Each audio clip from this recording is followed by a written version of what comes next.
Long time ago, in a small village surrounded by thick forests and endless fields of cocoa and maize, there lived people who believed deeply in the power of greetings. In that village, a handshake was more than a simple greeting. It was a sign of trust, respect, and connection. Elders taught children from a young age that when two people shook hands, they were sharing not only kindness, but also a part of their spirit. The village was called Adumase, and it was known far and wide as a peaceful place. The people lived simple lives. At sunrise, farmers walked to their fields with hoes resting on their shoulders. Women gathered at the river with their clay pots, laughing and sharing stories.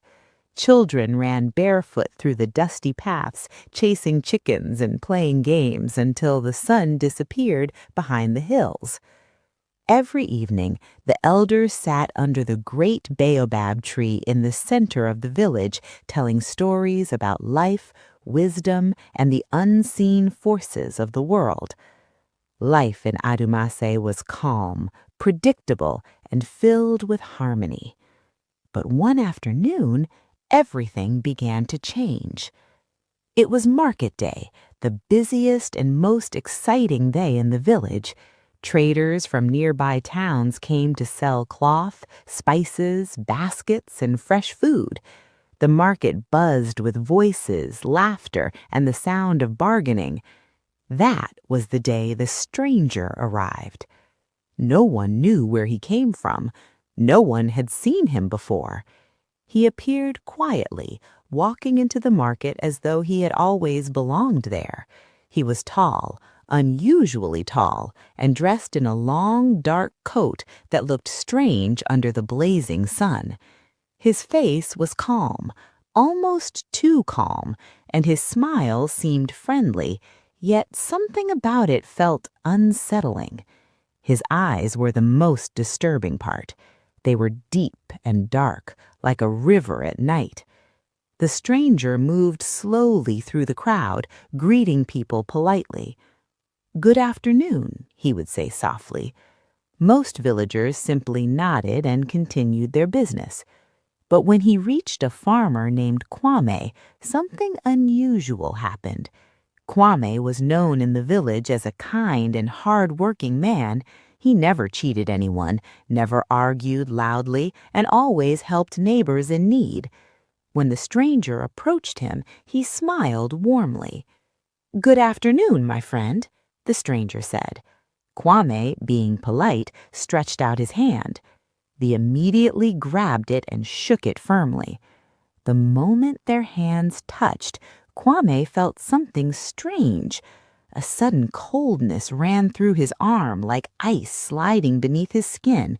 It lasted only a second, but it left him confused. He pulled his hand back slowly. The stranger's smile widened. "May fortune follow you," he said calmly, before walking away into the crowd. Kwame shook his head and laughed quietly to himself. Perhaps it was just the heat. Perhaps he was imagining things. But that night, Kwame could not sleep. His mind raced with strange thoughts. Thoughts that did not feel like his own began whispering in his head. Greedy thoughts, angry thoughts, suspicious thoughts.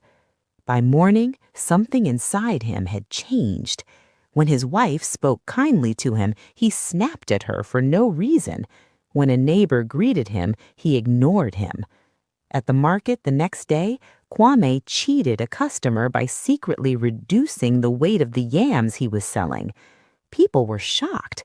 "Kwame has never behaved like this," they whispered. But the changes did not stop with him. A few days later, the same stranger met a young woman named Abina near the river. She was carrying a heavy pot of water when the stranger approached. "Let me greet you," he said kindly. Without hesitation, Abina offered her hand. They shook hands, and just like Kwame, she felt that same icy sensation shoot through her arm. Within days, Abina also began to change. The once cheerful and friendly woman became jealous and bitter. She began spreading rumors about her friends, causing arguments between neighbors. Then another villager changed, and another, and another. One by one, those who had shaken the stranger's hand began behaving strangely. Friends turned into enemies. Families started arguing over small things. The peaceful village of Arumase slowly became filled with anger, suspicion, and bitterness. The laughter that once filled the market disappeared. Neighbors stopped visiting each other. People began locking their doors at night. The darkness spreading through the village felt almost alive. But there was one person who noticed the pattern, an old woman named Nana Afia. Nana Afia had lived in the village longer than anyone could remember. Her hair was white as ash, and her back was bent with age, but her mind remained sharp. She had seen many things in her long life: storms, droughts, sickness, and hardship. But what she was witnessing now was different. One evening, she called the villagers together under the old baobab tree. The people gathered slowly, their faces tired and troubled. "My children," Nana Afia said with a calm but powerful voice, "this evil that has entered our village did not come from within us." The villagers murmured in confusion. "It came from outside," she continued, "and it entered through something very simple." Silence fell across the crowd. "Think carefully," she said. "What did you all do before your hearts began to change?" At first, no one spoke. Then Kwame slowly raised his hand. "I shook the stranger's hand," he admitted quietly. Abina looked up in shock. "So did I." Soon more villagers spoke. "I did too. And me. And me." Fear spread across the crowd like wildfire.